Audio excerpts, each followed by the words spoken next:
Good evening. It's been a while. I have forgotten. I missed for a week, and I completely right. Good evening. I guess I better call it to order here. I call this board meeting of the Siloam Springs Board of Directors for November 17th to order. Roll call. Tappington, Here. Smiley, Here. Burns, Here. Hunt, Here. Rissler, Here. Pullman, Here. Carroll. Here. Thank you. Would you please stand as Director Burns leads us in our opening prayer and remain standing for the Pledge of Allegiance? God, we thank you for the opportunity to gather here this evening and go about city business. We pray for the community of Siloam Springs. We pray for strength, resilience as we continue to be challenged in these times. We're thankful, or I'm thankful, for our fellow board members to be able to be up here as elected officials and guide this city and do the best they can for the citizens that we serve. And we are humbled and full of gratitude for that opportunity. We're thankful for those that provide freedom so that we can gather.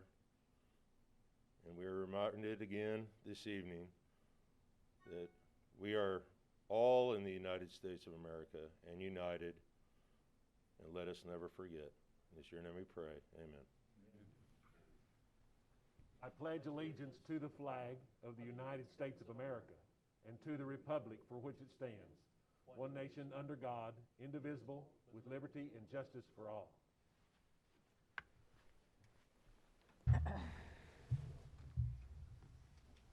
Well, it's good to be back with y'all. Thank you, Director Reed, Director Carroll, for stepping in for me at the last board meeting. You did. I watched you on TV. Did a great job.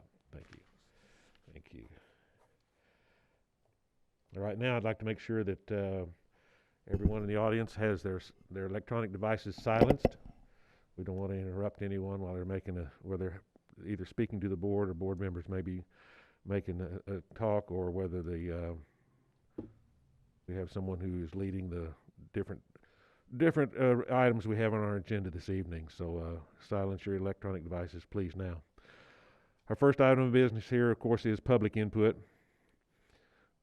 During the public input, the public period on our agenda, the public may address the board of directors regarding any item on the consent agenda or any city business not listed on the board's regular agenda.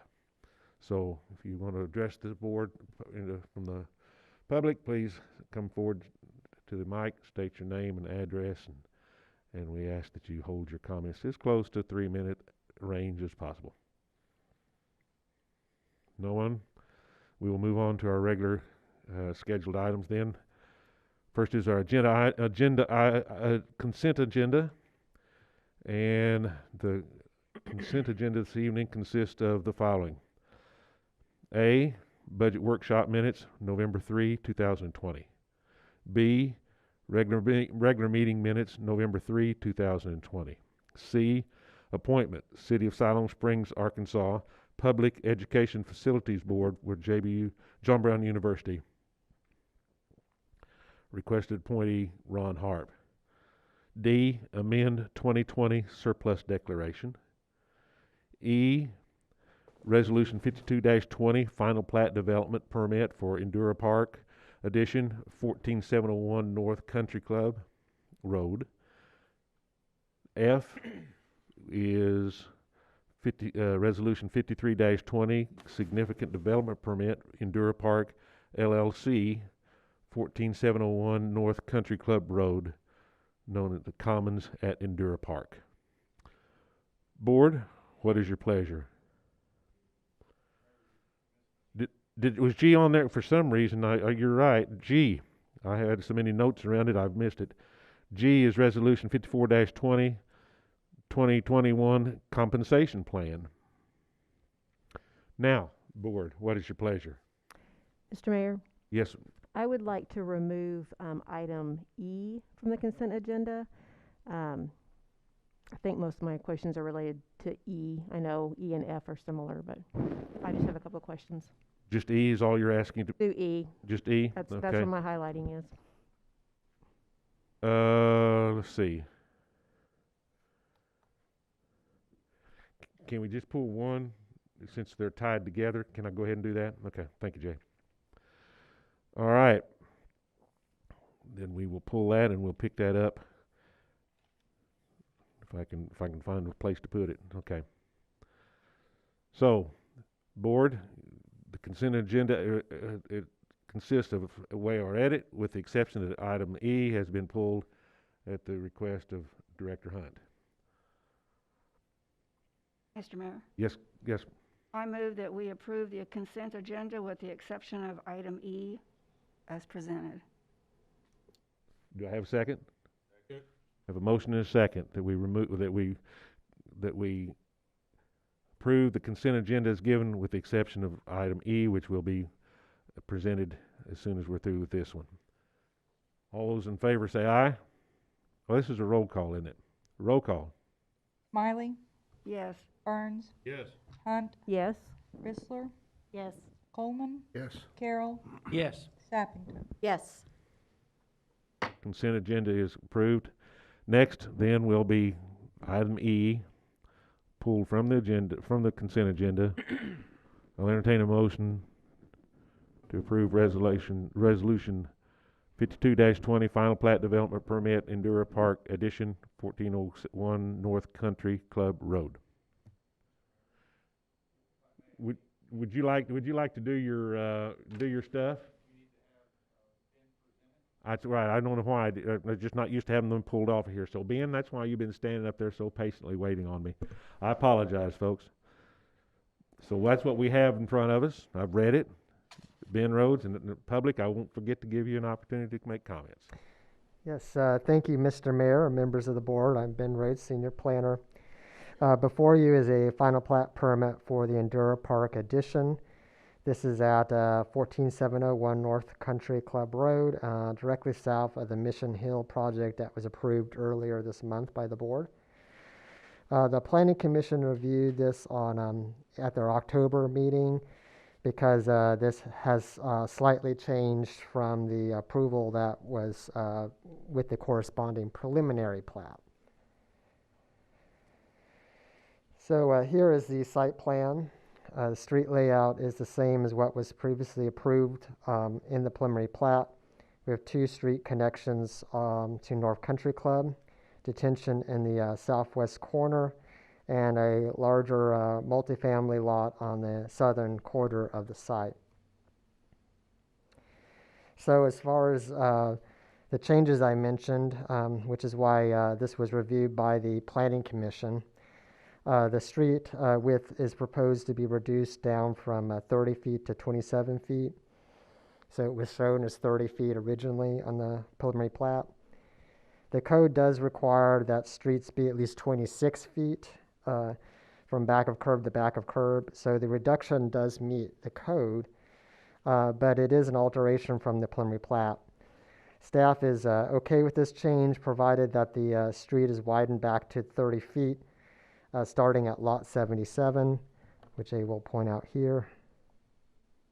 That's 77. For the two family lots area, so that they have extra space for on-street parking. Here you see a side-by-side comparison between the approved preliminary plat and the proposed final plat. In addition to the street width narrowing, the applicant removed the detention basin in the northeast corner and converted this area for 3 additional single-family lots. This basin is no longer needed, as determined through the drainage report.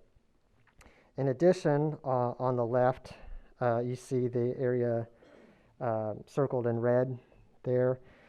These lots, which is the bottom part I'm talking about, these lots are deleted and now are included in the larger multifamily lot with interior utility easements to match the multifamily project that was planned on that lot, which was approved on the consent agenda.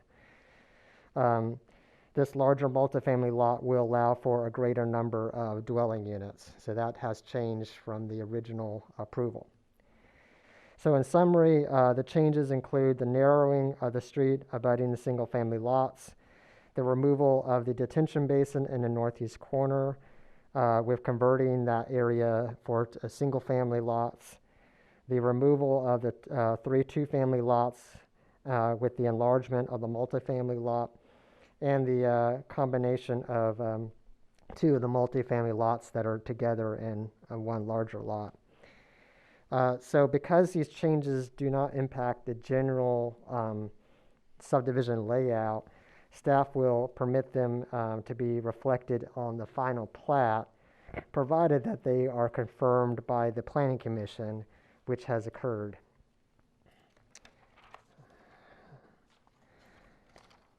So finally, here's the site. This is looking to the north with Mission Hills in the far background. Normally, the city accepts final plats that are 100% finished. However, in this case, the developer would like to start construction of the multifamily project, which is the significant development permit that was on the consent agenda, while the streets are being put in. This is to eliminate the wear and tear on the streets while the project of that size is being constructed, which you imagine would create some impact on the streets as they're being constructed. So to allow for this, the city code does require that a performance bond or a letter of credit enabling the final plat to be filed. The applicant has furnished an irrevocable letter of credit. The letter guarantees funds if the developer is unable to finish the project as depicted on the final plat. So the city is not taking on a risk with accepting any unfinished improvements because we have that letter of credit. If the significant development was approved, so staff will ensure that there was going to be proper access to the entire site with the certificate of occupancy approved when the addition is 100% finished. So no one will be living at the significant development project while the subdivision is under construction. So that will be separated out.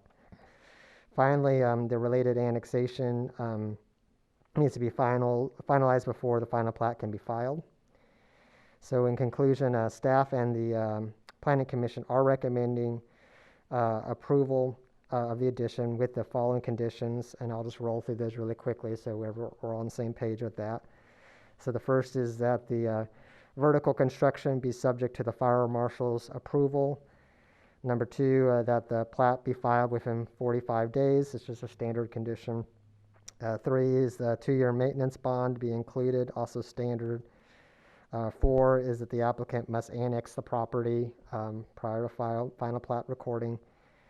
5 is that the applicant must complete the sanitary sewer extension to the north so that the property to the north, which is the Mission Hills project, can use that for the development.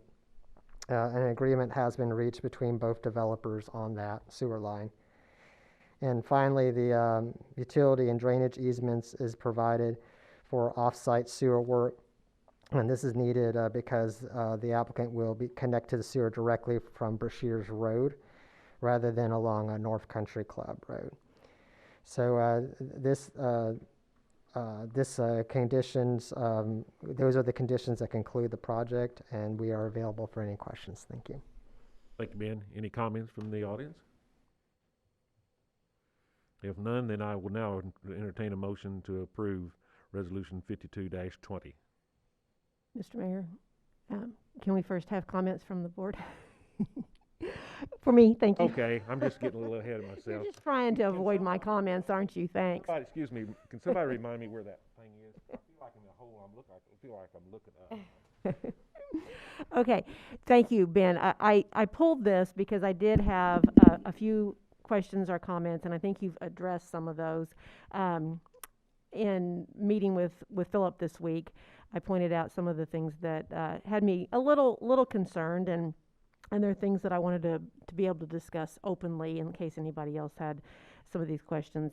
When I first saw the overview of the changes, and I saw elimination of the detention basin, narrowing of streets, adding more housing and making it more units in less acreage, there were just some concerns there. You've helped address those. I still wonder, you mentioned it was determined that there was not a second detention basin needed. Ever since waiting around in someone's backyard because of the flooding issues, I've been especially sensitive to potential flooding issues. So what do you mean it was determined that the detention basin, the second one, is not needed?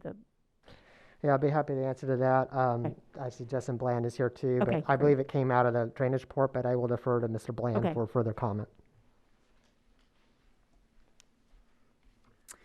Thank you, Justin Bland, city engineer. So yeah, what happened on this one was that, I can mark up on here.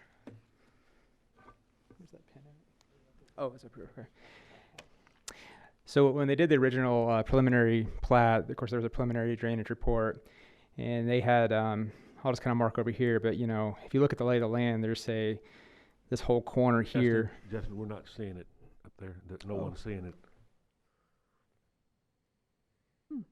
Oh, there you go. There we go, okay. So- So this kind of red triangle, and these are not exact areas, but just kind of. Right. So that was kind of on the preliminary concept, what they thought was going to be draining that way. After the preliminary plat was approved, they got into the actual engineering design, and they realized that once they realized they could run the sanitary sewer south to Brashears Road and avoid having to put a lift station in, that made a lot more sense. But to do that, they had to fill the lots in the northeast corner up. Okay. And when they did that, the streets got to the point such that a lot of it drained back to this other corner here, the southwest corner. So basically the area that was draining to the northeast just decreased because of that, because they could actually drain a lot more to the southwest and deal with in that detention basin instead. Okay. So now since there's a reduced area going to the northeast, it's reduced enough to offset the extra amount of water running off because of the asphalt or the houses or whatnot. Well, I have a vague recollection that there were some concerns with flooding up in that area at one time. Have we had citizens bring those concerns to us in that area? North of there, I think. Yes, so I think on the other side of the road in the Nottingham subdivision, Okay, there were some issues. there's two detention basins over there, and then it's just on the north side of there. I guess it's actually the corner of Davidson Road and Country Club Road. I think that residential lot right there. I'm aware of some issues there. Okay. I haven't. And this is not to have an impact there, positive or negative. There shouldn't be an impact. That's correct. I mean, I believe it's actually reduced slightly, the peak runoff It rates. could, okay. That's right. Okay. Thank you very much. And then I do appreciate that when you allowed the narrowing of the streets, that you kept the 30-foot requirement for the duplexes, understanding that there's going to be more street parking there. Notice that the size of the common area park was reduced by 2.15%. I appreciate that there is still a common area park out there. One thing not really related to that is I understand there will be sidewalks developed as part of this subdivision. And just one, I don't know if anyone from the developer or one of the developer representatives is here, but you know, we are growing out that area, and Country Club Road is not the widest road, and there is industry out there. So I just want to make sure that there are going to be options for pedestrians and cyclists. I know I was riding my bike up Country Club Road one time and almost got hit by someone coming out of one of the industries there because it was shift change time. And they just didn't see me. They were ready to get home, I understand. But this will increase the pedestrian and cyclist traffic probably. So I just want to make sure we're accommodating that. Yes, if I may. The project will include sidewalk from the extent, if I can erase this here so you can see it better, from the bottom of the project all the way along the edge. Now, of course, you do realize that within the subdivision itself, when any of these homes are constructed, part of that approval is that the contractor, the builder, home builder, puts the sidewalk out along the frontage of the house. So the sidewalk will grow organically as the homes are constructed in the subdivision. And then that also goes for the significant development permit, the apartment area, that they would have sidewalks out along the edges, and then of course within along the park there, it's just lumped in with the significant development project. So we are also very happy that north of here, because of the Mission Hill project that was the preliminary plot from last time, that also included sidewalks. So there would be really new sidewalk along the west side of Country Club, going from the power substation all the way up to almost Davidson Road. Good. So that's going to help a lot with pedestrian mobility in that area. Okay, good. Okay, thank you. I appreciate it. Welcome. Yeah. Any other comments for Ben or Justin? If not, then now if the board is okay with me doing this, I apologize. I'll entertain a motion to place Resolution 5220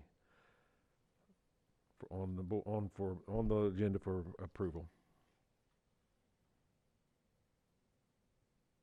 Do I have a motion? Am I off base here? I'll make a motion to put, whoops, I got off it. No, was you wanting to say something, Brad?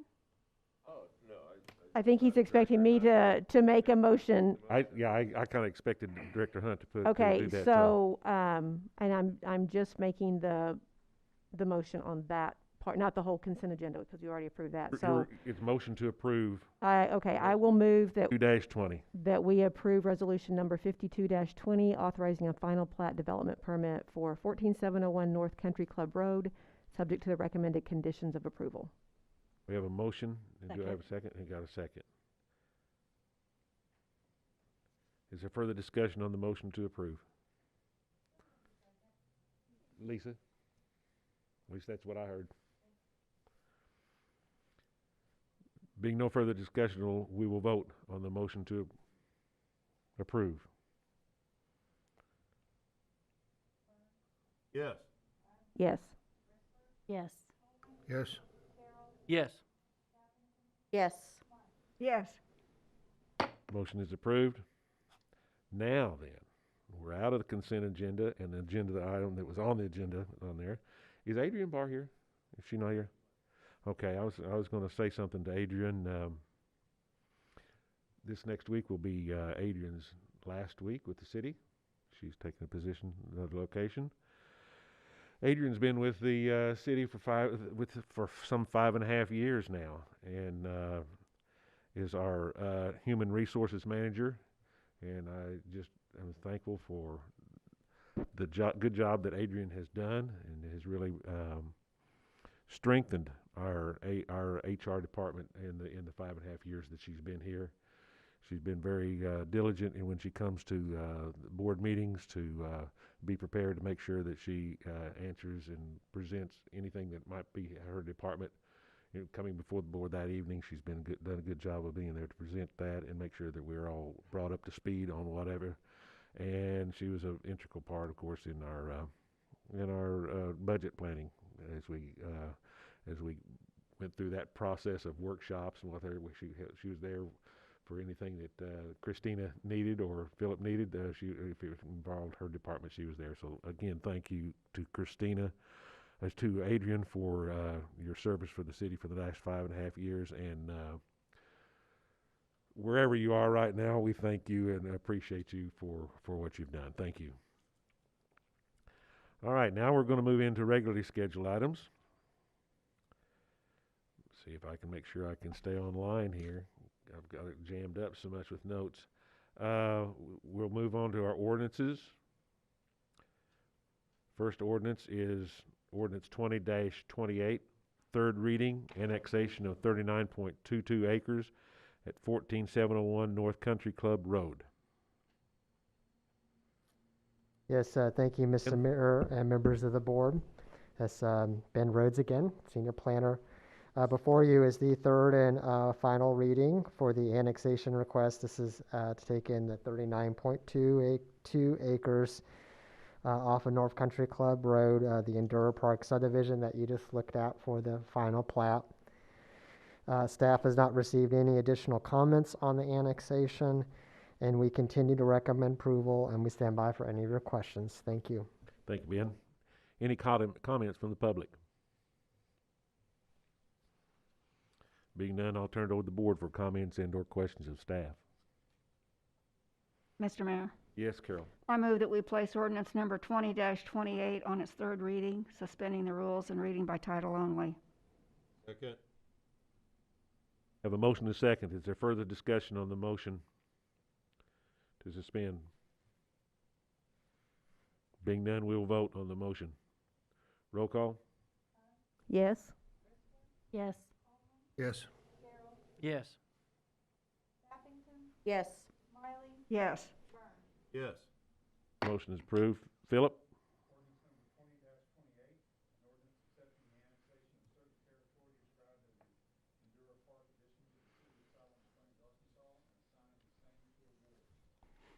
Thank you, Philip. I'll now entertain a motion to adopt ordinance number 20-28. So moved. Marla? You want to go ahead and give Carol a sec? Carol, you want to do the second? Second. Okay, you guys came in about the same time.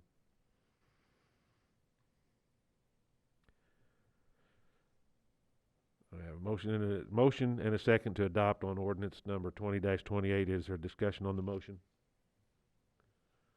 Being none, we'll vote on the motion to adopt. Roll call? Yes. Yes. Yes.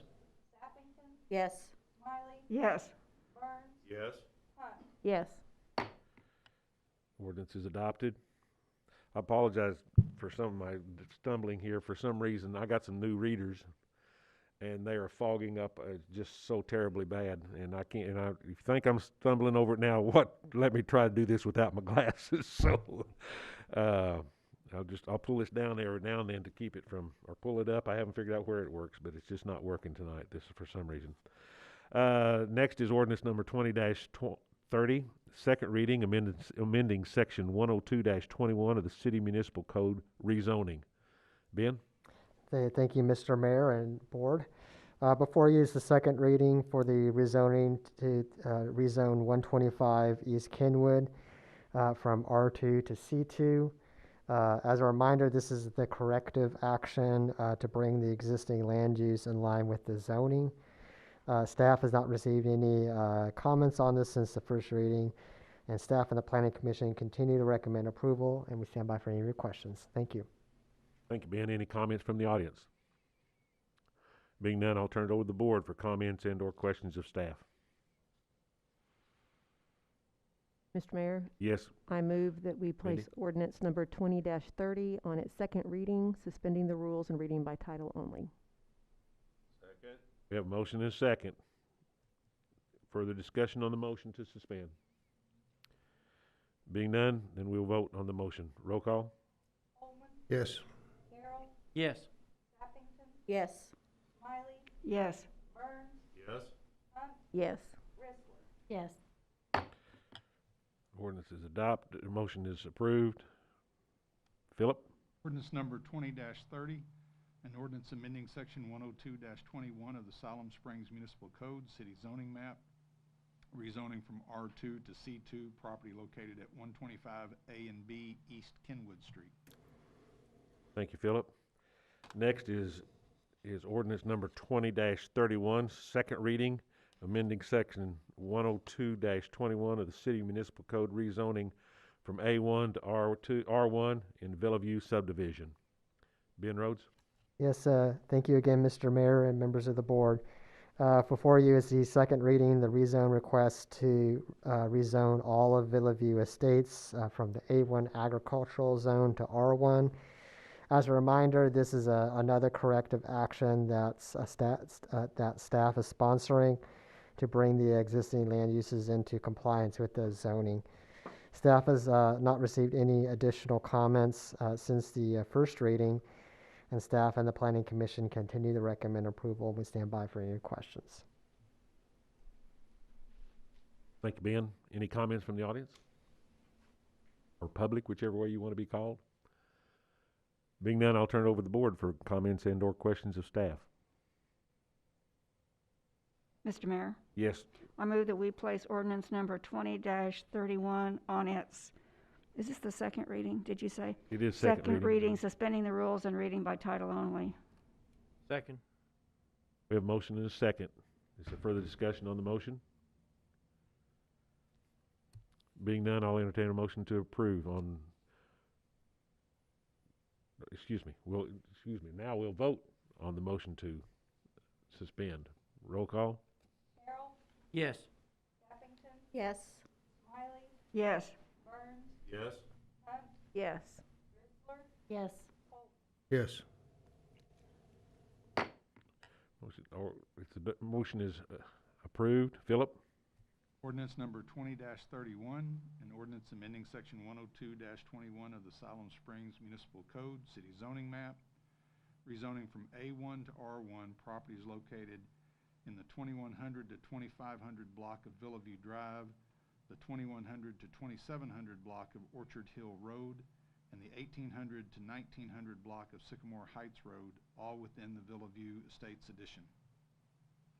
Thank you, Philip. Next is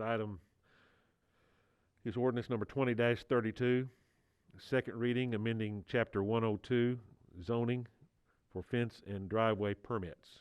Ben Rhodes, Ben. Yes, thank you, Mr. Mayor and Board. Before you is the second reading for the fence and paving permit update. As a reminder, this is needed due to these aspects not currently being subject to permitting, if they are not associated with some attached to some other type of permit, like a building permit or significant development. We have also added, as a reminder, the site distance triangle definition with this update. Again, the permit fee will be $25 for both permits, with residential permits reduced to $10. Staff continues to recommend approval, and we are available for any questions. Thank you. Thank you, Ben. Any comments from the public? Being none, I'll turn it over to the board for comments and/or questions of staff.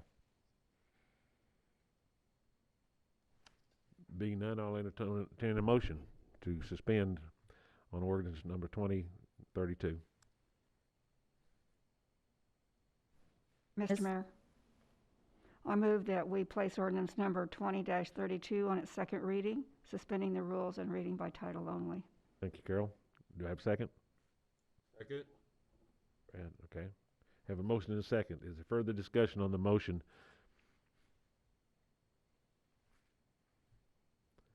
Being none, then we will vote on the motion on the motion. Roll call? Yes. Yes. Yes. Yes. Yes. Yes. Yes. Motion is approved. Philip?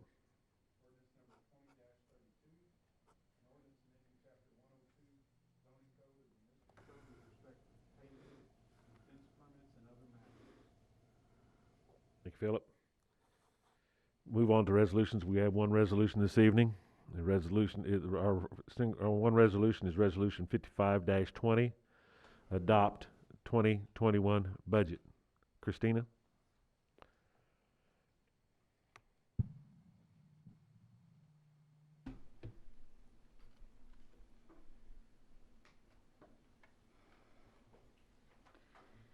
Mayor, members of the board, Christina Patricius, Finance Director.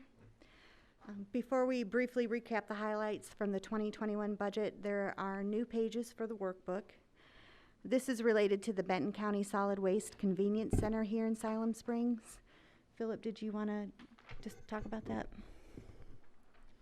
So as many of you know, the Benton County Solid Waste District has been in a lawsuit with the local landfill, and that money that is paid to the local landfill for tipping fees and some of that is being held back. It's usually returned back to the Benton County Solid Waste District. They went to court. The court ordered that money to continue to be held by the landfill until the lawsuit is settled. that money has historically been available to the solid waste district to operate its convenience centers in Siloam Springs and Centerton and Rogers.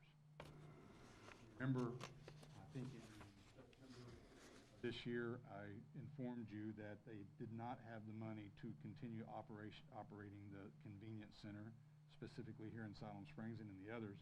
And the county stepped up to all three cities and said, if you will meet us halfway, 50-50, we'll pay for the rest of the year.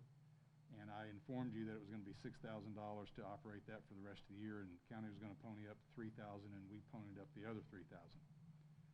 In order to continue the operation of those convenience centers into 2021, the Solid Waste District has asked all the cities to share in the cost of the operation of those convenience centers based on the per capita population within the cities. For Siloam Springs, that was roughly $14,600. So I asked Christina to go ahead and amend the budget for the $14,600. We had a little extra in that line item.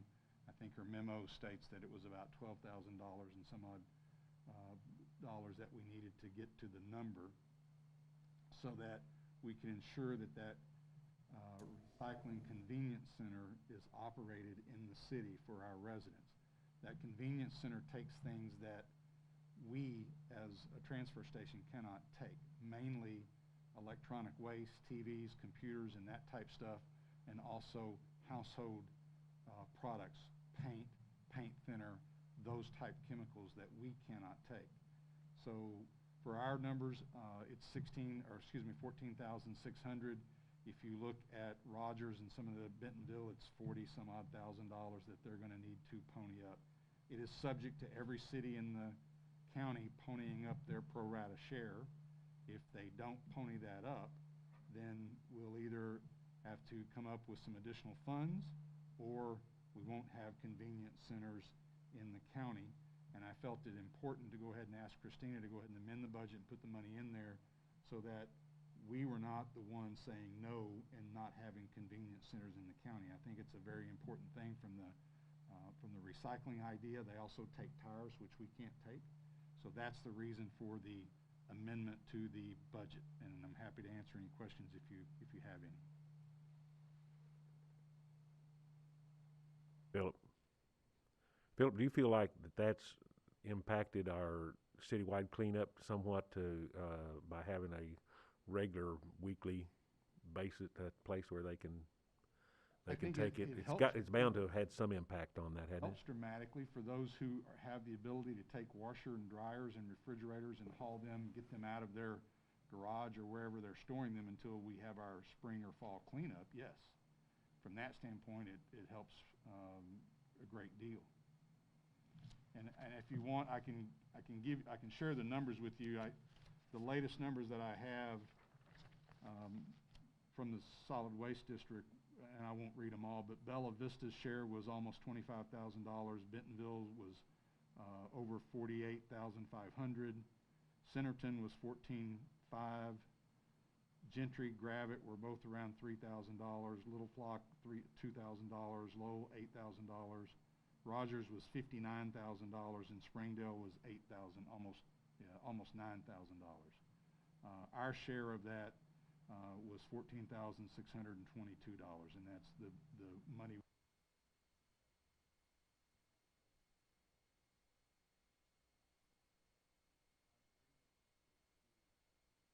Something's happened to your mic there, Philip.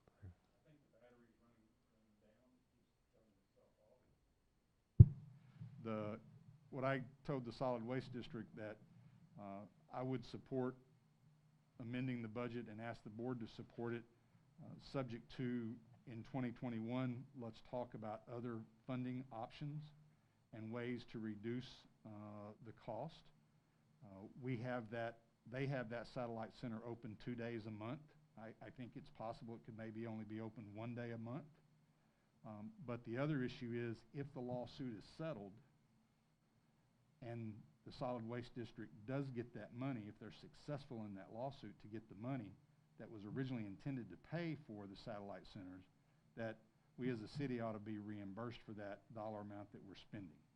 And there will be an intergovernmental agreement that will have to go around, and that's one of the, I think, conditions that I would encourage you to sort of hold the feet to the fire to say that's something we want to make sure in case you get that money back that we get reimbursed, at least on, all of it or part of it. I don't know that that's a guarantee that'll happen because it'll have to be approved by the Solid Waste District Board. Thank you, Philip. So to begin the recap, the city's proposing a 2% raise for all staff. The city will move to a self-funding high-deductible health plan with a 2% increase in cost. Employees will receive the same benefits as in prior year.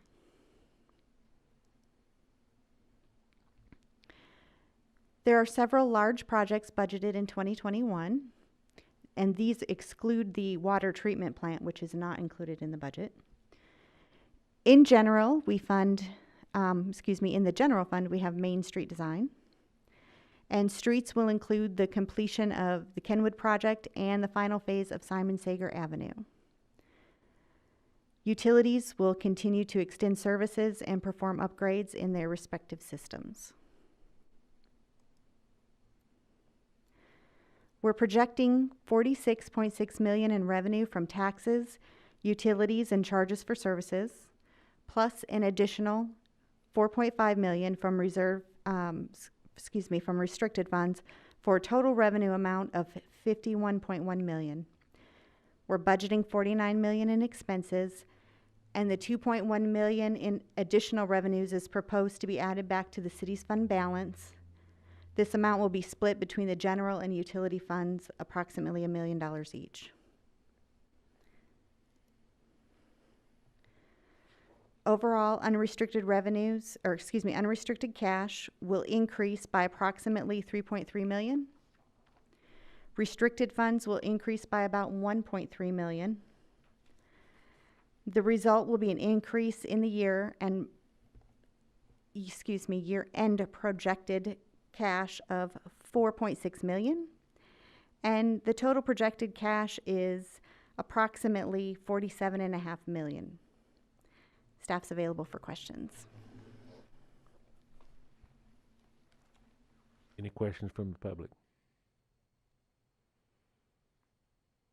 All right, I'm going to turn it over to the board, but before I turn it over to the board, I want to personally thank the citizens of Siloam Springs as well as the rest of the state for stepping up on issue 1 to make sure that we had some of that money that's reflected in this budget coming from our that half-cent sales tax.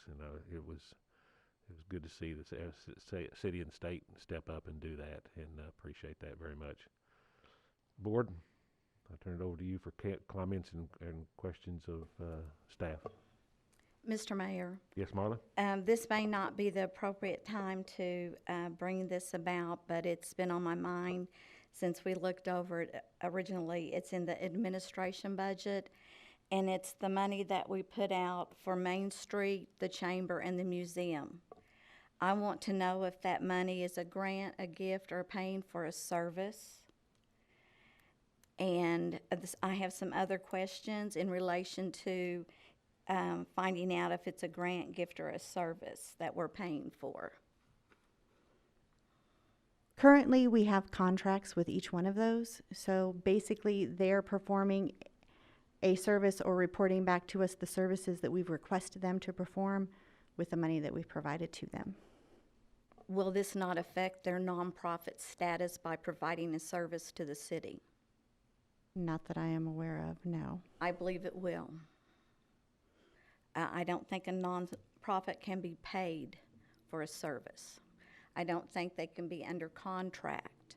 I think that they have to be under an agreement, supply a budget, financials, and submit something in a proposal or a grant. And I would like to see that we receive proper reports from them that include where that money was spent. And that's all I have to say. Philip?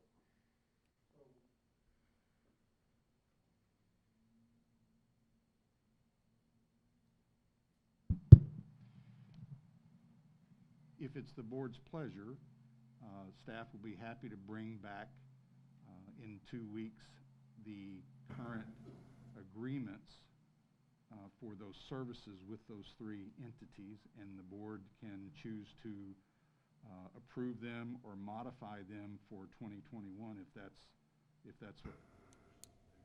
I'm not aware of anything that prohibits nonprofits from contracting for services, but that may be something that's outside of that. I do know that, at least in my tenure, there's always been the contracts with them. In 2015, the board was getting ready to do a much larger agreement with the chamber, and we got that down to 45, and then we further got that down to the $30,000 that's in the budget today. But if it's the board's pleasure, staff, we wouldn't have any issue putting those agreements on the agenda for the board to review and or approve or deny or amend, however the board saw fit from that standpoint. Not only with those agreements, I think that we ought to be aware of how the money is spent. That's what I'm saying. I mean, I can try to put something together that says that in their scope of services that they include, in their reports, how the money is spent on what. It's just trying to find the right verbiage that is acceptable to the board if that's the board's pleasure. I would like that, please. Mr. Mayor? Yes, Mindy. Is this a question of whether we call this an agreement or a contract? Or is there a difference between the two? There's a grant, it can be a gift, or it's a service. And under a contract, they're providing a service.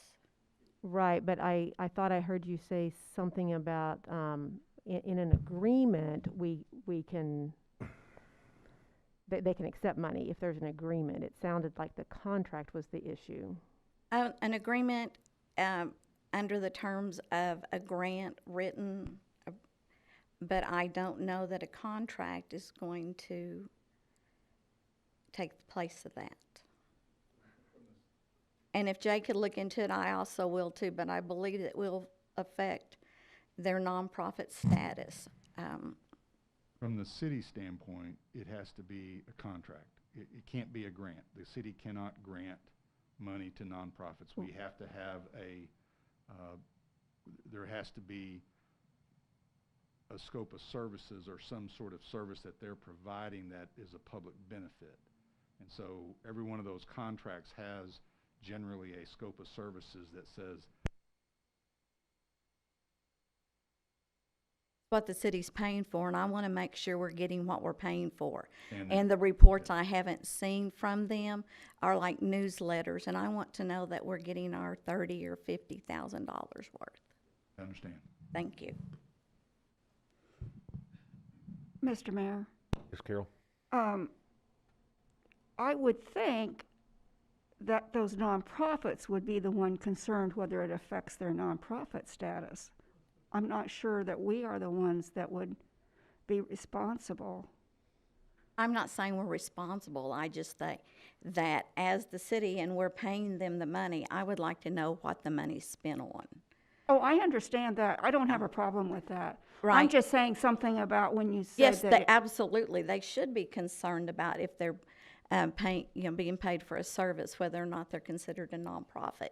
Because my feelings, if you're getting paid for something, you're wanting to recoup your expenses and everything from it. Mr. Mayor? Yes, Brad? Several years ago, we had the same conversation. It came up.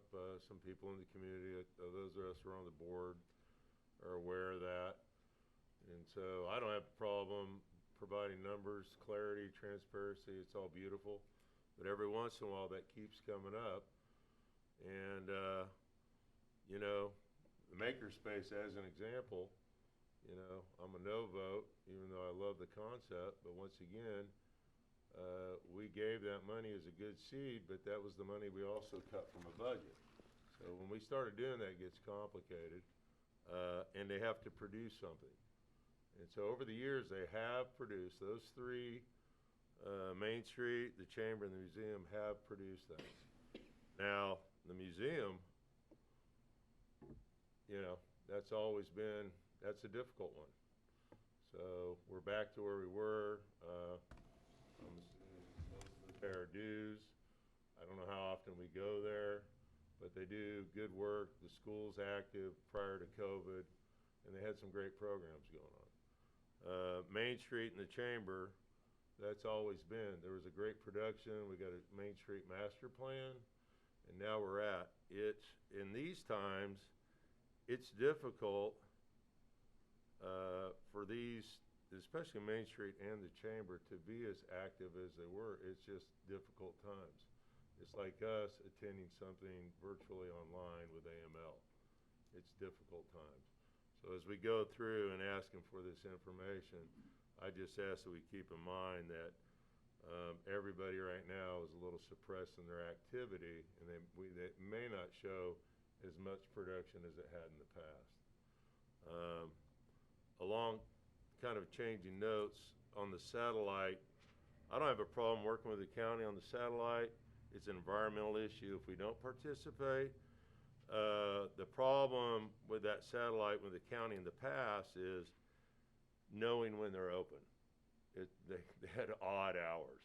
So whatever we do as a city, I don't know if it's going to be on the sanitation side, whatever we can do on a social media thread. So as we make this transition, I think it's easier for those of us that use it on a, I wouldn't say a regular basis, because it's not something you use on a regular basis, but when you use it, we need better posted hours, just need that information more available if we're going to be subsidizing that for the next year as we figure out where we go financially.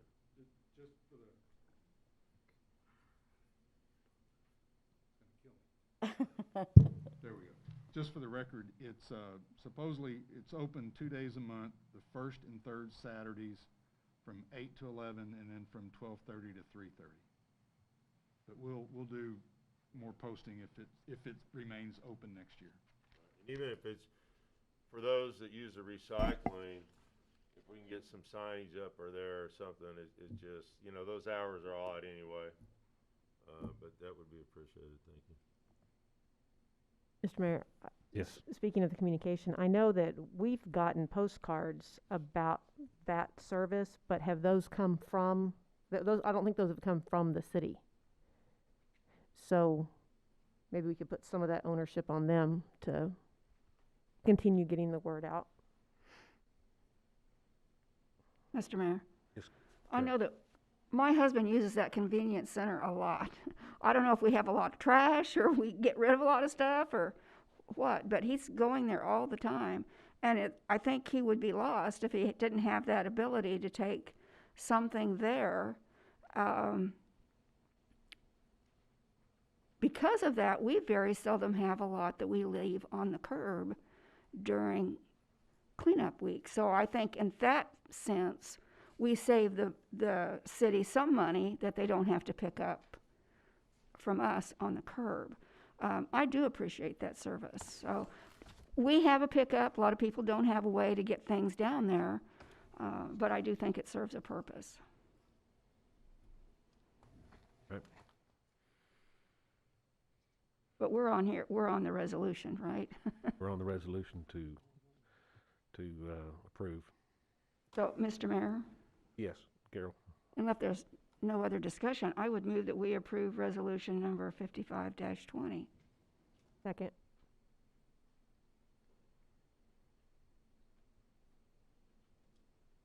Did you get that, Renee? All right. Yeah. Got I was the second. Is there further discussion?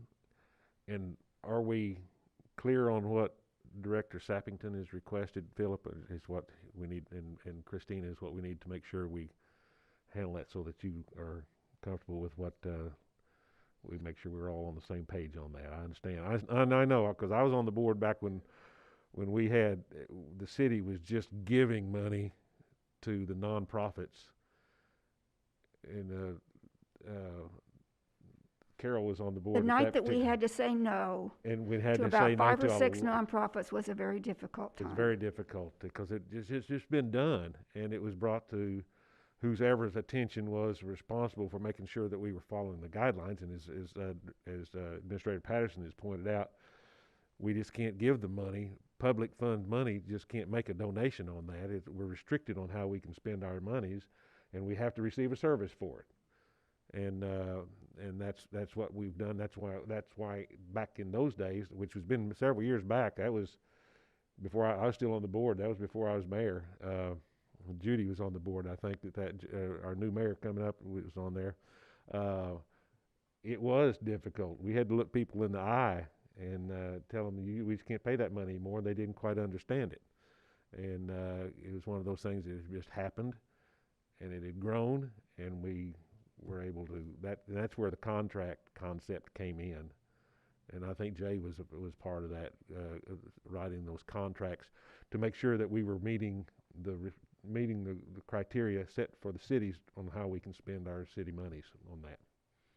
So I think that, there's a way that it can be worded where they can be paid. Yeah. It's just that I want to make sure we're doing it, and if we are paying for the service, I want to see what we're paying for. I know that's part of those contracts is that they're supposed to be giving us, not just a newsletter, but they're supposed to be giving us a breakdown on that. I understand. Yeah, I understand your concern there. Thank you. Marla. So if we have a motion to approve on this resolution for the budget, is there language in that? Do we have what we need to make sure that Director Sappington is satisfied with her request, Philip? Just to approve, but do.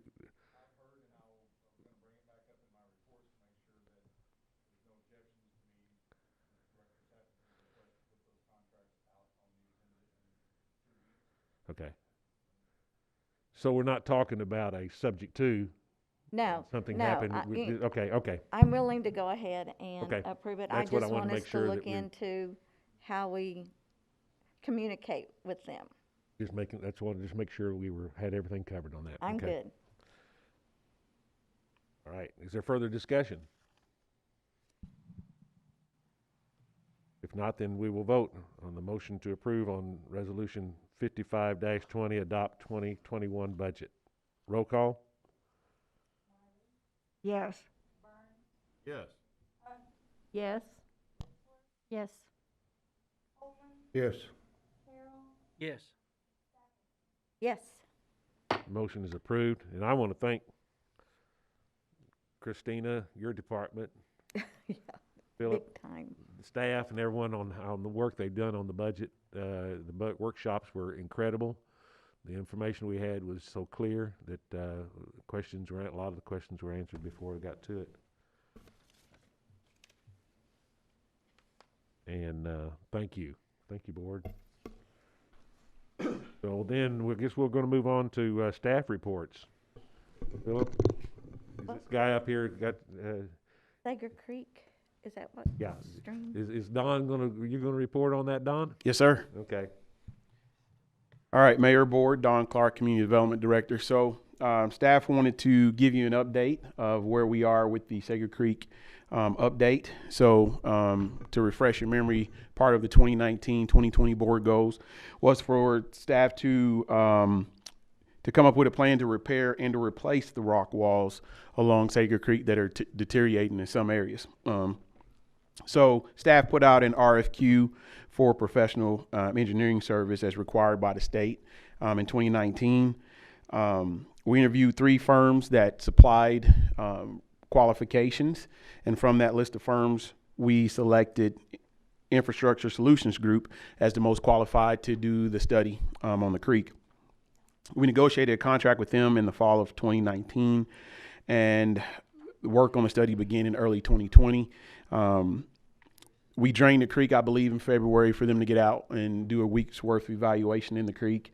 The study was delayed somewhat as the firm was impacted by COVID. They had a few of the people who came out to work on our wall, and part of the study end up contracting the virus, so resulted in some delays in us getting the study back. The purpose of the study was to make on-site observations of the condition of the walls to make recommendations on needed improvement. And their priority that we gave them with regard to historic preservation, capital investment, safety, and aesthetics of the creek. The consultant analyzed the condition of the walls, also the pedestrian bridge, the natural rock outcrops, etc., for structural stability, as well as the overall hydraulic analysis of the channel. Staff also provided to them the floodplain study that we had from Garver done, I believe, a few years ago as part of this for them to evaluate and put into their study as well. Consideration was also given to removal or lowering of the mill, which has been brought up before in the past. So we wanted them to have that information as well. Ultimately, the recommendations to stabilize all structural elements, so the wall itself, was given as the preliminary finding with some associated cost. So staff believes that tying this board goal and this study to the 2021-2022 board goal of continued improvement and development of Sager Creek is the best way for us to proceed with this study. So what we will do, staff with subject to board approval, will convene a committee of property owners adjacent to the creek, as well as residents, to review these recommendations that came out of this study, along with the previous studies that we've had done. So the 2001 Creek Enhancement Study, the 2005 Watershed Assessment, and the 2009 Action Plan, to develop an overall recommendation that will be brought back before the board. Staff is available for any questions. Thank you.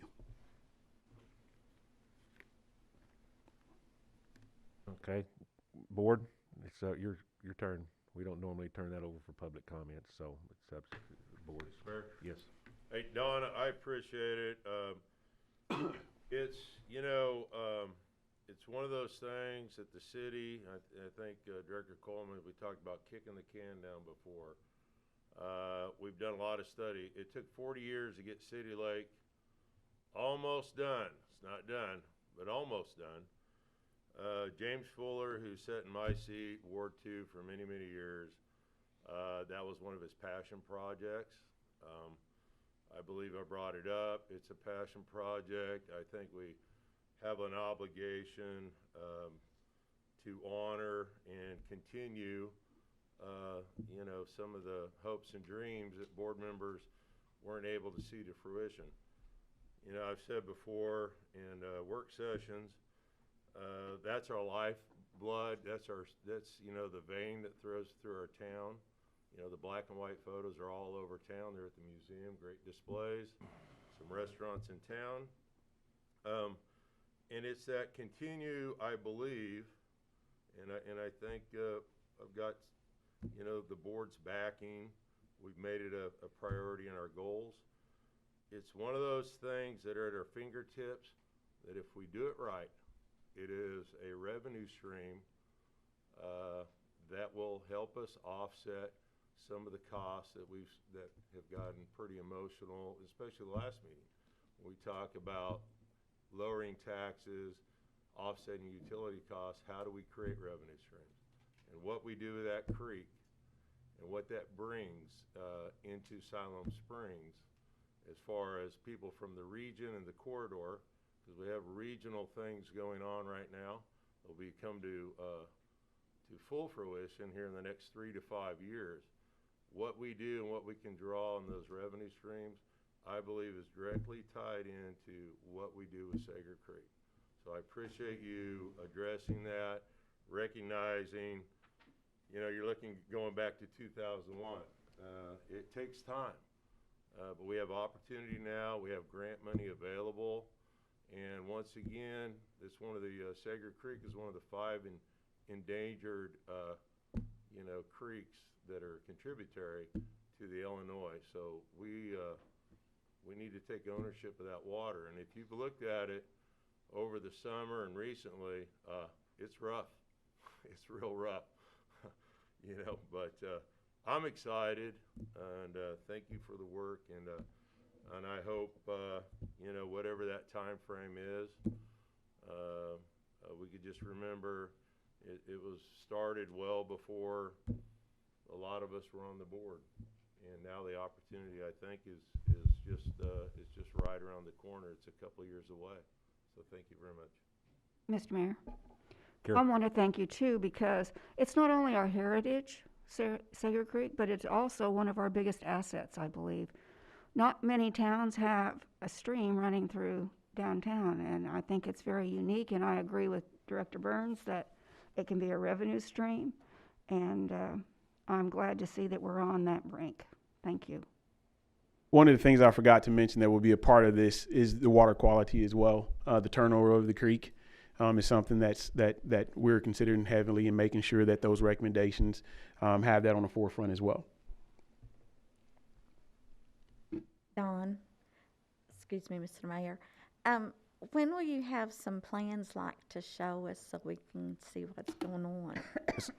Good question. So I think the way we will proceed is get that group together, go through those list of recommendations, and then really try to get, as Director Burns said, there's been a lot of studies over the years, and so we want to try to hone in on what we think is going to be the best recommendation going forward for the future of the creek, and then bring that back to you guys, and then based upon feedback there, dig into those potential costs. I think what has happened over the last 10 years in Northwest Arkansas, there's been some projects that have been done that we think would be similar that would give us some good numbers, whereas before I don't know if that would have been the case, but there's some construction firms that's done some things similar that we feel as staff that we could probably get some good information from them on what these potential costs will be, so we can come back to you at a more educated number to put in front of you.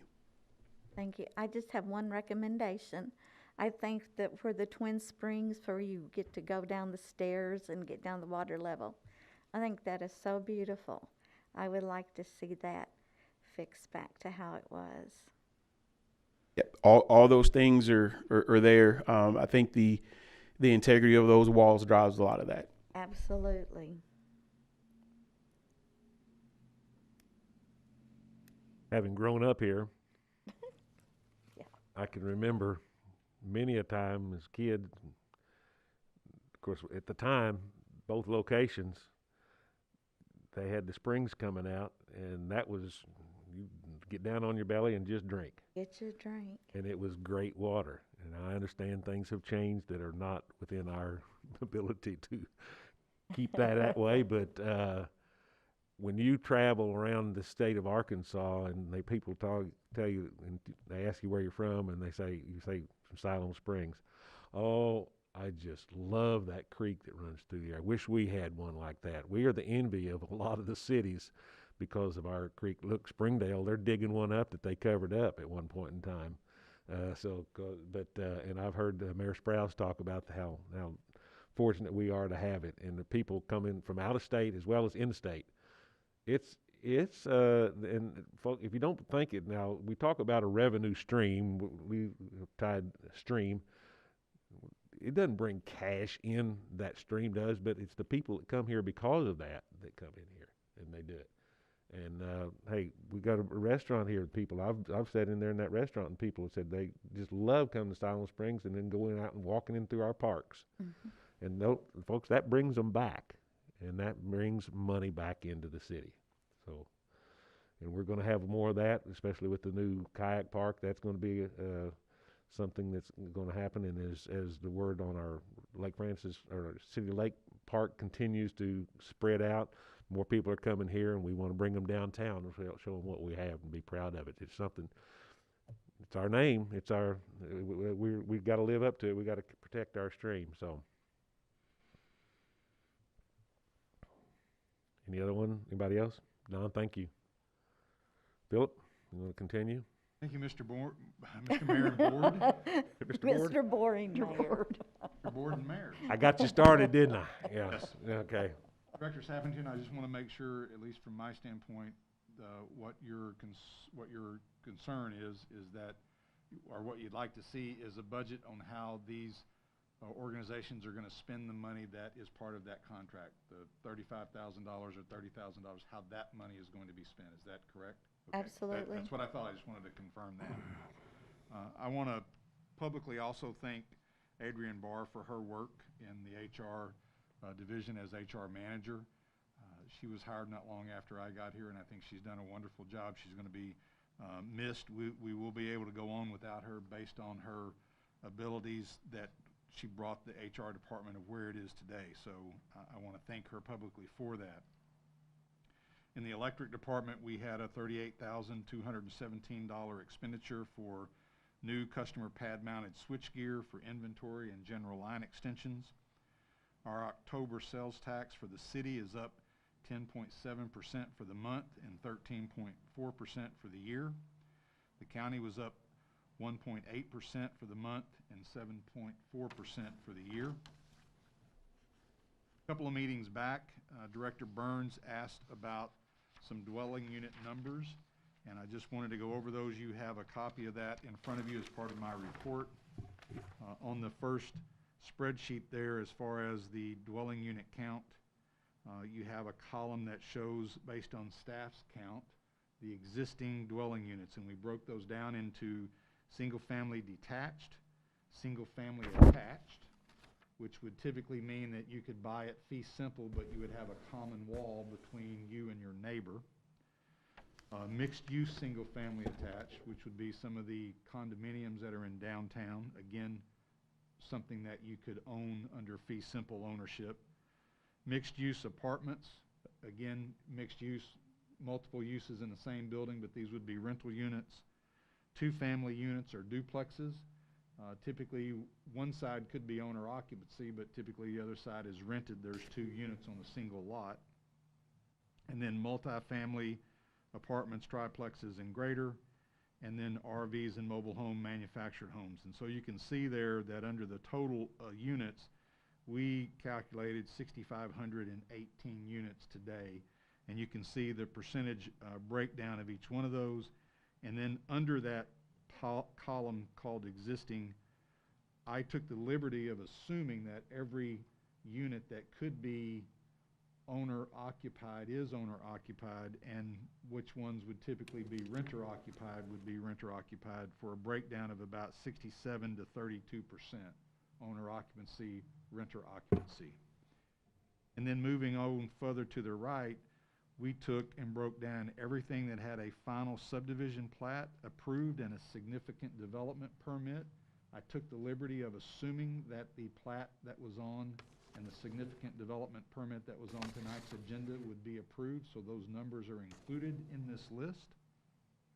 So you can see that there are 309 single-family dwelling units that have an approved final plat, 172 family dwelling units or duplexes, and 31 apartments, and I'm sorry that that does not include that final plat. It is included in the preliminary plat, for 510 total dwelling units. And then under construction, under the preliminary plat, we broke it down to which ones are currently under construction and not under construction. And for not under construction, we were referring to the fact that it hasn't significantly moved forward. And that's where that 496, those multifamily units, are in that column today. But you can see that in the preliminary plat subdivision under construction, we've got 127 dwelling units, single family, and then preliminary plats that aren't necessarily fully under construction today, 565 single family dwelling units, 148 two family, 496 multifamily, for a total count of 1,209 dwelling units that are out there under a preliminary plat. If you add all of those up, that's the last column, for 8,364 total dwelling units. And again, if you break that down under what is potentially owner occupied and what is likely to be rented, the numbers for total owner occupancy dropped from 64% or 67% to 64%, and the renter occupancy increases from 32 to 35%. So we tried to break down the numbers so that you could see what type of housing is available, existing, and what's been approved by the various plats. And the second sheet includes the same breakdown, except that it's included in the planning area, not the city limits. And so assuming that one day the city, might annex all of its planning area, that's the reason why you have a planning area, You would just have to add all those columns together, all those totals together. It was an interesting exercise in trying to all agree on how do we call the various types of housing and what's what. Like I said, there's my breakdown of percent owner occupancy and percent rental occupancy is not accurate by any means, because I could rent my single family house today. There's a lot of single family houses that are rented, renter occupied, and there's some duplex units that are owner occupied, where the owner owns the duplex and rents the other one. So it's not an accurate count. It's just the only way that I knew in just trying to break down the numbers to give an idea of what's likely out there. But you can see that there is a significant number of dwelling units that are under a preliminary plat. And one of the things that we've had some discussions internally about is that they're all not under construction. They may not all ever be built. They may lose their preliminary plat approval. There's a time limit. Don, I don't know if it's 1 year or 2 years, 1 year. So the clock starts ticking on the preliminary plat that you have 1 year to bring forth, to start construction and ultimately bring forth your final plat and continue construction. But if you don't start that preliminary plat, within 12 months you can get one extension, and then that's usually it. If you don't start construction, you will lose the approval of that preliminary plat. So some of those could fall off this list for that matter. So I'll be happy to answer any questions if you have any about that before I go into my regular COVID update. Mr. Mayor, math is not my forte, but it looks like I understand what you're saying about they may not ever be built, some of them may not ever be built, but it looks like if we go from the total number of current units, 6518, to the potential number of units at 8364, that's about a 32% increase About a third. in housing options. Wow. And do we have any idea, do we have any preliminary results from our census? No. No. Not even We won't get any preliminary results from the census to my knowledge. We won't know until, at the earliest mid 2021 until they release the numbers. Mr. Mayor. Brad? Phil, the reason I asked for that is I knew the numbers were significant, and we have to make tough decisions on the board. And as I drove around, I do a couple times a week. I drive Ward 2 specifically, and Stonecrest is filling up. Nice subdivision. We talked about Nottingham. I went there on a Sunday morning because everybody in Siloam's watching church on TV. No, the neighborhood was just, it's duplexes with apartment complex, another one going in. That was causing the drainage issue that we talked about in the past, but it's full. I mean, it was car city.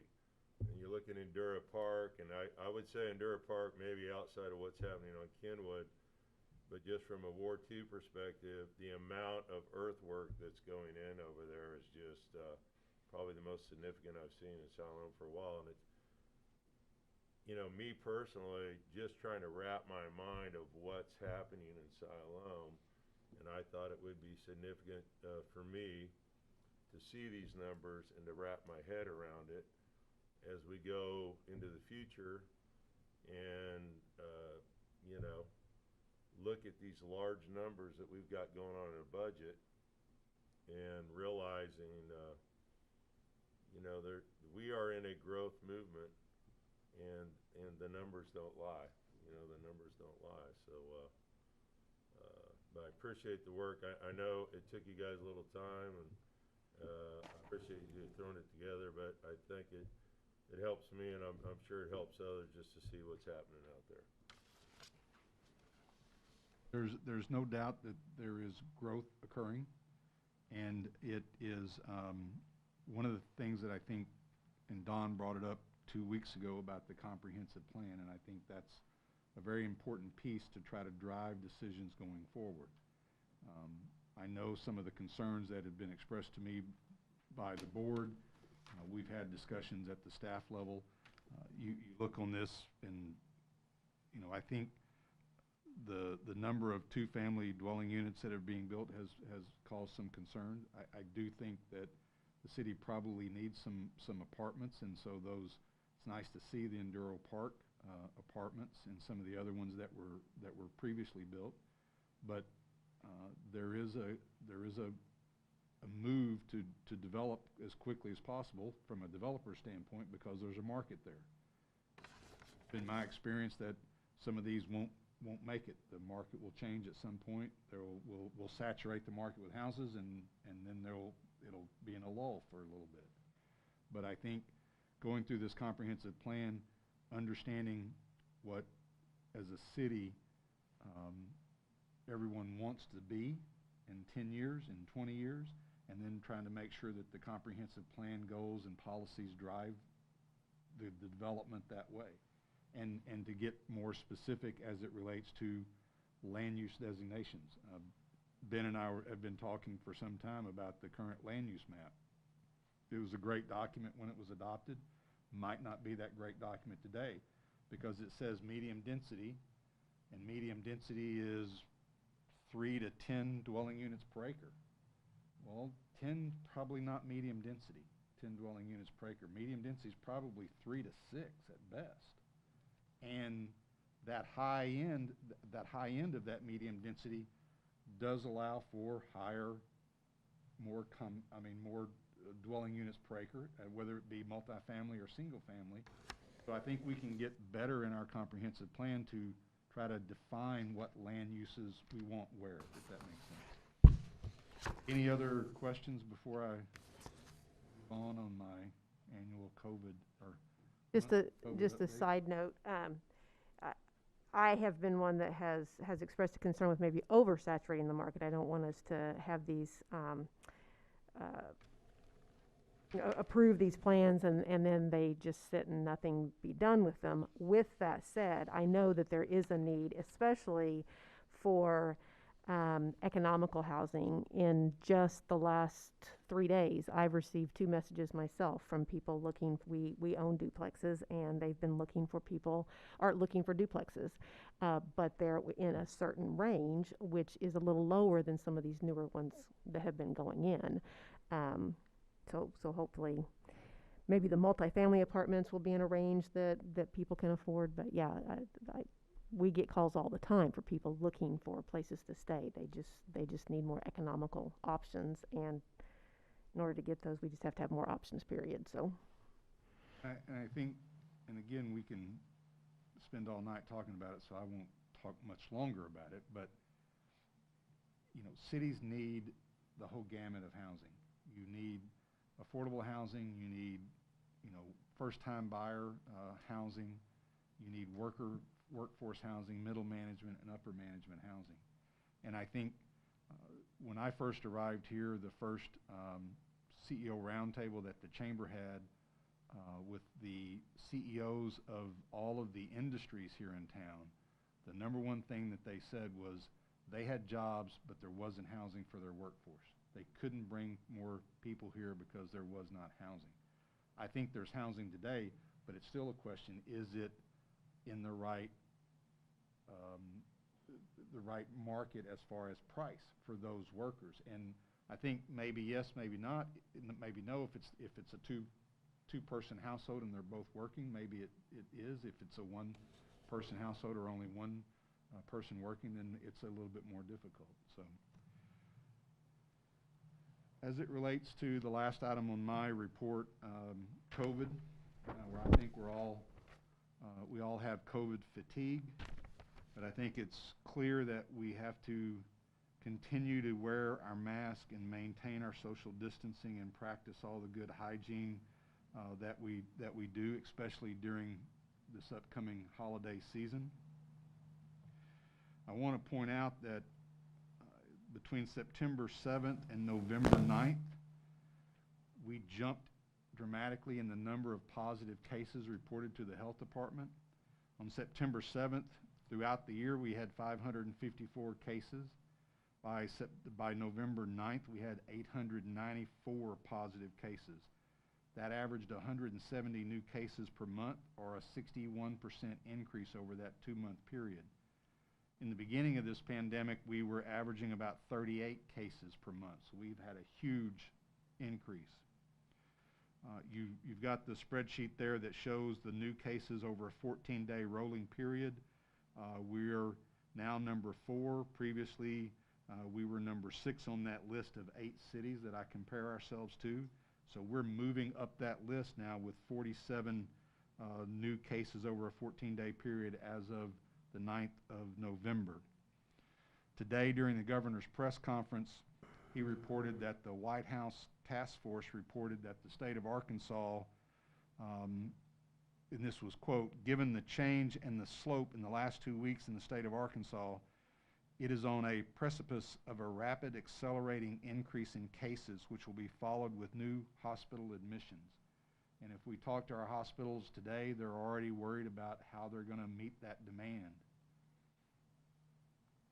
The governor also mentioned that the Arkansas Health Department is going to be more accountable in businesses that they license with enforcing their guidelines.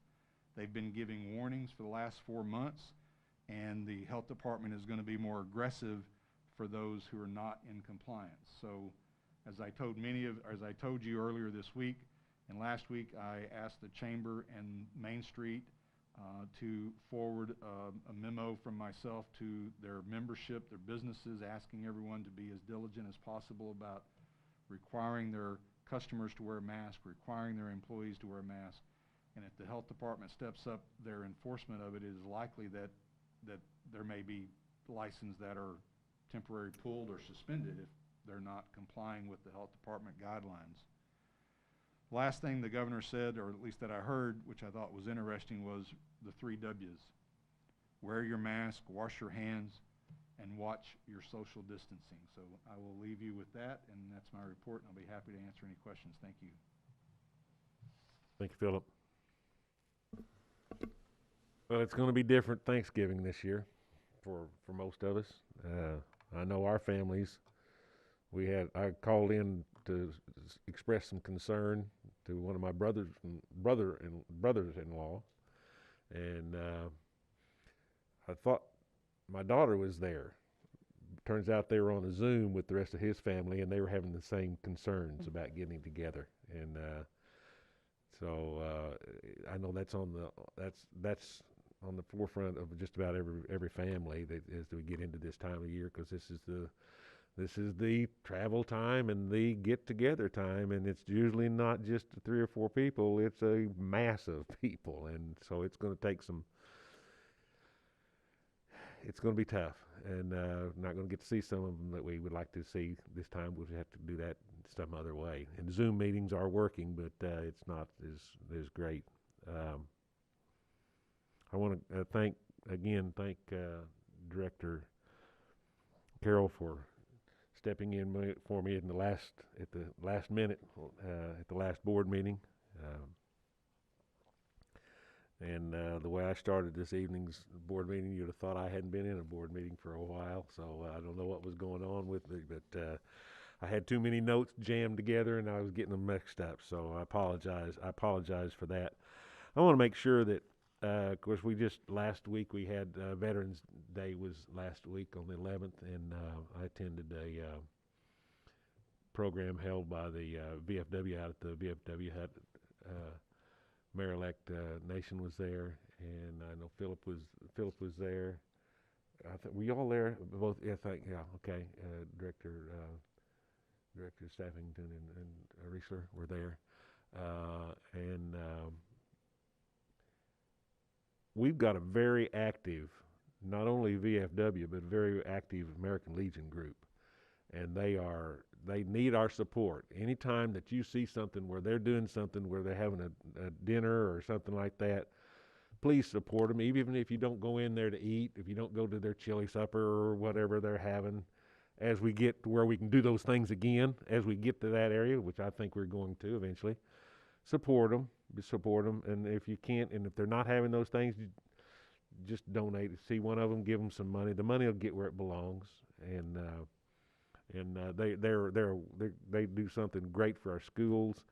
They go into the schools and visit with the kiddos, and they look forward to seeing these gentlemen and ladies come in who have served our country and hear the stories that they have to tell and what have you like that. So thank you for them, and as well as our other organizations that we have here in Siloam Springs. We're a giving community, and we just need to make sure that we don't sit back and let somebody else do it. Let's make sure we get out there and keep up the good work so that we're known for that. So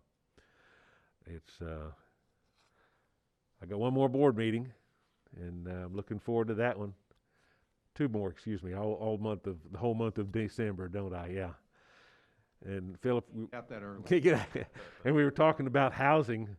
I didn't hear the word retirement homes anywhere in there. So, not that I'm looking to go into a retirement home, but that is one element that is there that we need to have, and we want people to come to Siloam Springs to retire. I mean, that's great. I think we have a community that fits them, and we're doing some things that will work great for them to be here. And I'm going to shut up and turn it over to who gets to start the comment? Director Sappington, Marla. Thank you, Mr. Mayor. I want to start off with a couple of questions just to get them out of the way. When is the surplus auction, and can you view items beforehand? Renee.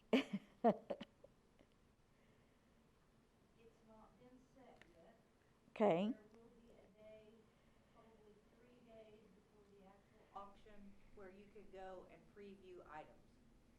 Okay, thank you. I've looked for it, and that's why I couldn't find it, so. Since her microphone isn't working, just to get it on the record, it hasn't been set yet, but there will be 3 days when you can physically view the items, sorry. And so finally, we can say, pull your microphone down in front of you so we can hear you talk. My microphone hasn't worked all meeting. I know. So, okay, my comments. Yes, we could not get along at the Manna Center without our veterans. And it was very interesting.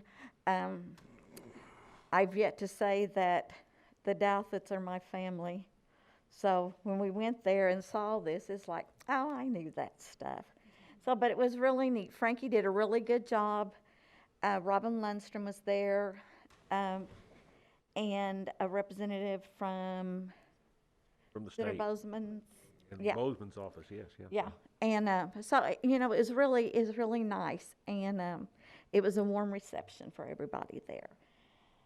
Okay, the Manna Center is getting ready to pass the 1 million mark this year because of Farmers to Table and the surplus food that's been in the USDA to help the farmers.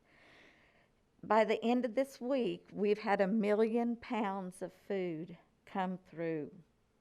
1 million pounds. We have never done that before. And the number of families that have been fed, just in our outreach, we have fed over 500 families each week.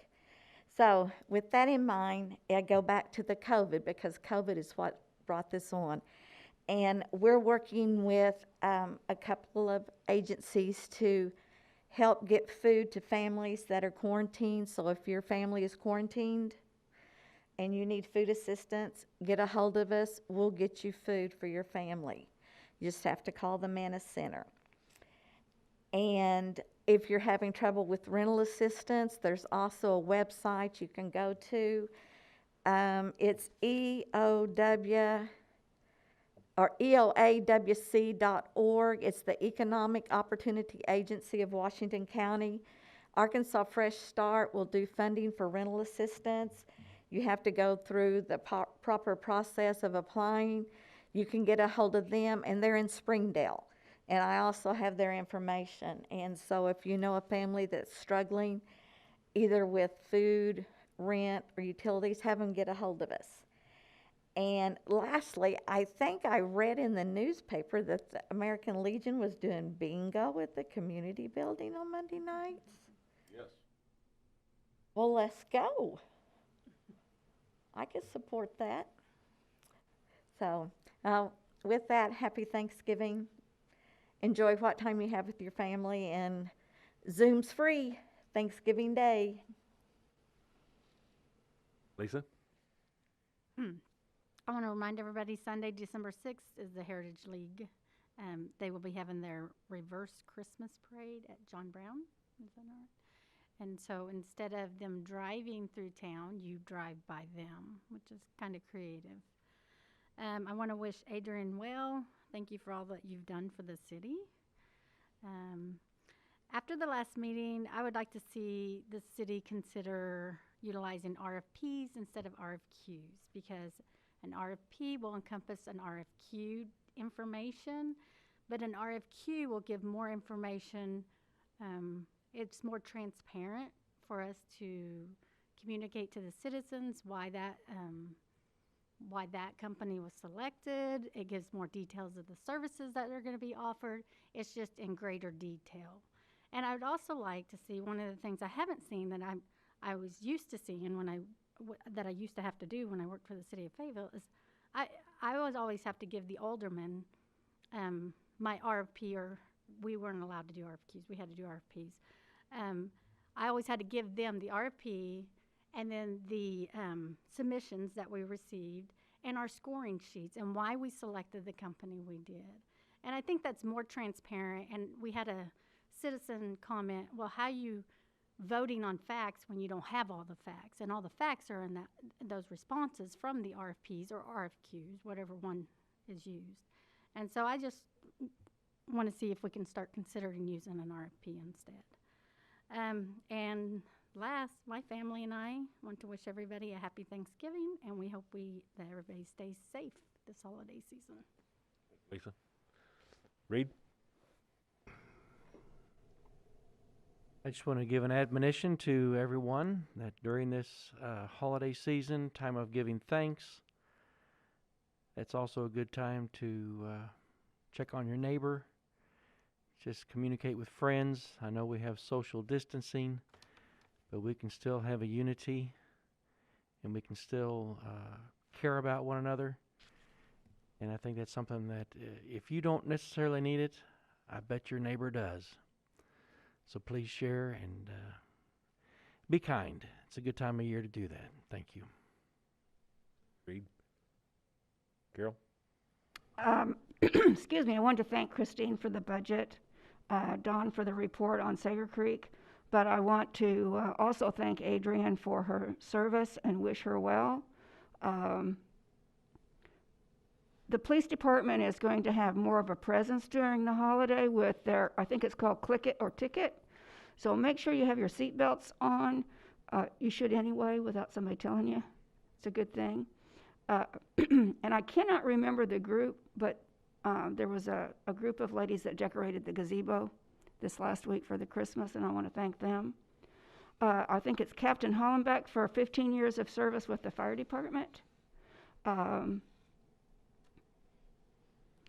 And somewhere I read where there was a scam going on where a citizen was receiving a call supposedly from the city that they were going to lose power if they did not press 1 and make a payment. And I just wanted to remind people that the city will not contact you by phone about your utility bill. Just hang up, and if you're concerned, call the verified city number. Want to wish everybody a happy Thanksgiving. It's a challenging year, but we can always find a reason to be thankful. And as Director Carroll said, be kind. That's what it's all about. Thank you. Bob? Thank you, Mr. Mayor. I too want to congratulate Adrian, and I want to thank Christina and her staff and our city administrator for putting together this fantastic budget. I've put together a lot of those things, and those suckers are not easy. And then they get harder every year, I'm sure.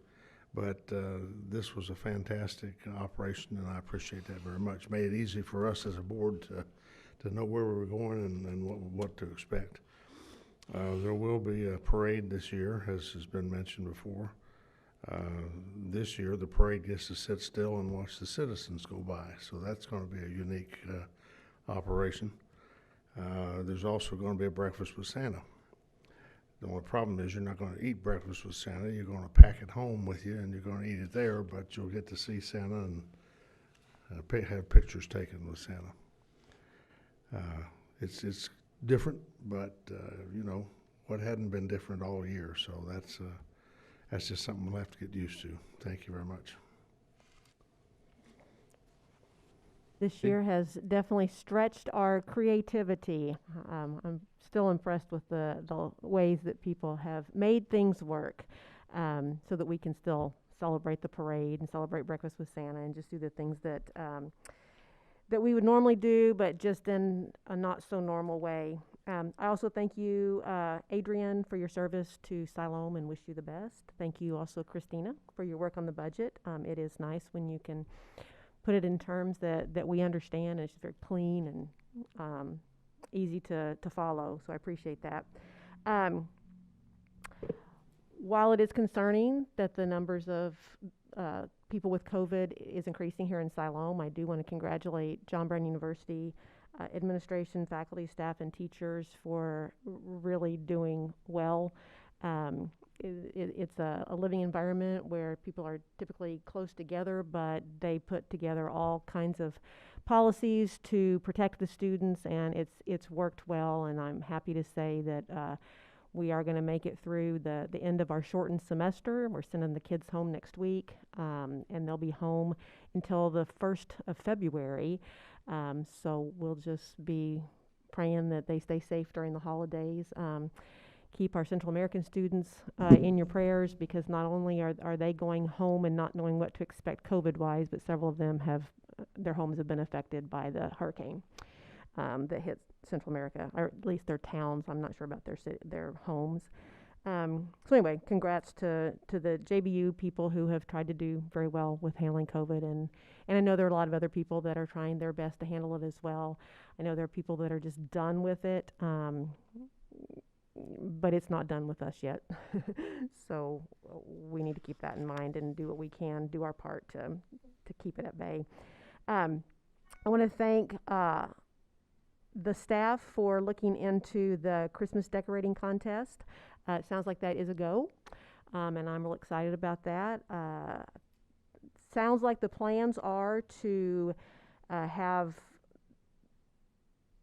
participants, anybody interested, register to be in the contest, and I guess there will be a map put together. My understanding is a map put together of the homes that have registered to be in the contest, and then that map will be made available so that people can enjoy the Christmas decorations at people's homes between December 1st and the 17th, and December 17th is when the judging happens, and there will be awards for first, second, and third prize. I'm hoping this is something we can continue from year to year, maybe at some point do categories. We'll just kind of see how this year goes, but I do hope this is something that will help brighten the season, no pun intended. And happy Thanksgiving. How do you follow that? I will. You will find a way, Can follow Brad. it. I do also thank the staff for the budget. It seems to get a little cleaner every year. And this year, our workshops, the time fellow board members put in, it just all seems to be a little bit clearer. The transparency's there. It's available for the citizens to look at, and to, please bring your public comment. And I like the voices being heard. It doesn't bother my stride at all. It's called freedom. And this last, I call it Veterans Day weekend because, it's after Veterans Day, but it's funner on the weekends. So I went up through trying to catch the last of the fall callers, and Oxley, St. Joe, you know, the back way up the Mountain View, and sitting on top of the world, as Chris Stapleton calls it now, and coming back, spent some time just taking in, you know, what is Northwest Arkansas, because sometimes we forget, and then coming back on 412, flags are flying, driving around Ward 2, appreciate the city admin for putting together that sheet. I'm just trying to wrap my mind around where we're going as a community. I'm adamant that we look at Sager Creek. I'm glad we're doing that. I'm a huge believer in the historical district. I believe we need to be more proactive in making sure that we preserve that, and that includes residential, because when we look back 20 years, it's going to be a lot different, and not all of us are going to be here, potentially myself included. And I just want to make sure that we leave the community a better place for the future, and I think we're on that path. But we are going to have tough decisions next year, and we're going to have challenges, and we're going to vote no, and we're going to vote up, and we're going to vote down, and I'm going to be on the no vote sometimes, and I'm going to be on the yes vote sometimes. But at the end of the day, we're doing good work. I think it's important to Siloam to be a united community and remind the fellow citizens we are the United States of America. I would encourage our religious leaders to step up to the plate and don't become a fearmonger. And please, please remember why we have freedom of religion and what direction the country's going and what direction this community's going. And we all have a passion for both. And I hope as we go into the challenges of the cold winter ahead of us, we're not out of the woods yet. And I just want everybody to remind that, you know, we have fortitude as Americans, and we need to harden our resolve. We've been a spoiled nation for a long, long time, and we have a little challenge that's been in front of us. It's not going away. Step up to the plate. And with that, Mr. Mayor, if there's no objection, I ask that we adjourn this meeting. All right. Gonna do this a little different tonight, so let's have some board participation here. We have a motion to adjourn. We get a second? Second. Okay. Now then, all those in favor, I want to hear a yes, sir. Okay? All those in favor of adjournment, say yes, sir. Am I doing it by myself, I guess? Does everybody know what yes, sir is? What that is? That's Coach Pittman. That's what he does with his guys and his teams. And he's got them pumped. Turn up that jukebox. Turn up that jukebox. Okay. I don't, maybe you were saying it and I couldn't hear it over me. So It's the math. we have a motion and a second, and we have voted to adjourn. Yes, sir. Yes, sir. Yes, sir. That's all I'm going to say. We are adjourned.